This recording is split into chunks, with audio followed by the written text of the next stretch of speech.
Hi friends, వంకాయ బంగాళదుంప ఎలా వండుకుందామో చూద్దామండి. చూడండి ఎంత బాగుందో, కలర్ఫుల్గా, చాలా సింపుల్గా అల్లం వెల్లుల్లి పేస్ట్ ఏం వేసుకోకుండా చేద్దాము. ఫస్ట్ కళాయి పెట్టి ఆవాలు జీలకర్ర వేసుకున్నాము.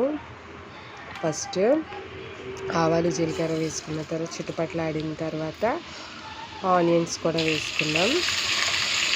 ఆనియన్స్ వేసుకుని బ్రౌన్ కలర్ వచ్చేంత వరకు ఆగి వంకాయ బంగాళదుంప శుభ్రంగా కడిగేసుకొని చిన్న పీస్ కట్ చేసుకుని కొంచెం పసుపు వేసుకొని బాగా కలుపుకొని మూత పెట్టేస్తాము. ఒక 5 minutes ఆగిన తర్వాత బాగా కలిపి మూత పెట్టేద్దాం. తర్వాత 5 minutes ఆగి కారం, ఉప్పు, టమాటో వేసి బాగా కలుపుకుని అస్సలు వాటర్ వేయకూడదండి. ఒక 5 minutes మళ్ళీ మూత పెట్టేసి ఫైనల్ కర్రీ రెడీ.